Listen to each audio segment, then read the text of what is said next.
Limits के इस question को मैं यदि नॉर्मल वे से करूंगा तो बहुत लेंथी हो जाएगा, और मैंने देखा है कि सारे स्टूडेंट्स इसको नॉर्मल वे से ही करते हैं। लेकिन मैं इस क्वेश्चन को करने का एक बहुत ही छोटा वे बताऊंगा। मानता हूं कि ये वाला वे केवल ऑब्जेक्टिव क्वेश्चंस में चल पाएगा, लेकिन क्योंकि ये ऑब्जेक्टिव क्वेश्चन ही है और कॉम्पिटिटिव लेवल एग्जाम्स में केवल ऑब्जेक्टिव क्वेश्चन ही पूछे जाते हैं, इसलिए जो वे मैं बताने वाला हूं ये बहुत ही अच्छा वे है, applicable in many objective questions. और आप देखोगे इस वे से कैलकुलेशन कितनी ज्यादा कम हो जाती है। अब मैं क्वेश्चन करने जा रहा हूं।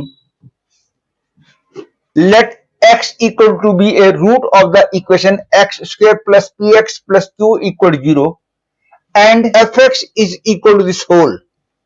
Then limit x tends to 2p plus box fx where box denotes the greatest integer function is। आपने करेक्ट चॉइस निकालनी है। आप देख सकते हो कि चारों चॉइसेस में कहीं भी P या Q प्रेजेंट नहीं है, मतलब कि P और Q की वैल्यू जो मर्जी ले लो, आंसर सेम आएगा। तो मैं सिंप्लिसिटी के लिए P की वैल्यू 0 ले लेता हूं और Q की वैल्यू ऐसी चूज करता हूं ताकि 2 इसका रूट बन जाए। तो क्लियर है, P की वैल्यू 0 ले लूंगा तो Q की वैल्यू यदि -4 होगी तो इसका एक रूट 2 बन जाएगा। तो इसका मतलब है मैं P की वैल्यू 0 और Q की वैल्यू -4 लेना अलाउड है। और ऐसा करने से आप देख सकते हो कि क्वेश्चन कितना ज्यादा सिंपल बन गया। मैं मानता हूं कि P की वैल्यू जरूरी नहीं कि 0 ही लूं, कुछ और भी ले सकता हूं, लेकिन सिंपलेस्ट वैल्यू 0 है। हाँ, यदि मैं Q की वैल्यू 0 ले लेता तो फिर मैं उस केस में P की वैल्यू -2 लेता तो इसका एक रूट 0 हो जाता, दूसरा रूट 2 हो जाता, मतलब कि उस केस में P की वैल्यू -2 होती।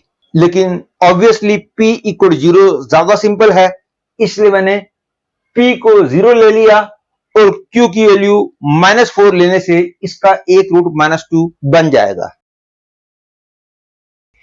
और ऐसा करने से क्वेश्चन बन गया limit x tends to 0 plus, क्योंकि P की वैल्यू 0 हो चुकी है,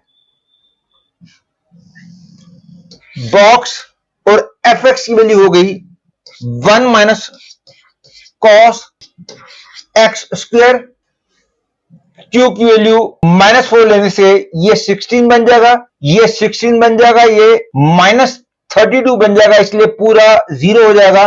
तो केवल cos ऑफ x स्क्वायर बचा अपॉन में x टू द पावर 4। अब this is equal to limit x tends to 0 plus, वैसे तो अब आसानी से किया जा सकता है, लेकिन स्लाइटली और ज्यादा आसान बन जाएगा कि यदि मैं x स्क्वायर को t मान लेता हूं तो ये बन गया 1 minus cos t upon t square, और x टेंड्स टू 0 की जगह अब आ जाएगा t टेंड्स टू 0 प्लस। और ये देखना बिल्कुल भी मुश्किल नहीं है, इसकी वैल्यू 1/2 आएगी और बॉक्स 1/2 की वैल्यू 0 होती है, इसलिए मैं कह सकता हूं कि fourth choice is the correct choice. अब मैं उन स्टूडेंट्स की बात कर लेता हूं जिनको इस क्वेश्चन का सॉल्यूशन रिटर्न फॉर्म में चाहिए। इसके लिए मैं क्वेश्चन और सॉल्यूशन की हर एक स्लाइड पे 5 सेकंड के लिए रुकूंगा, उतनी देर में आप स्क्रीनशॉट ले लेना। यह है फर्स्ट स्लाइड, यह है सेकंड स्लाइड,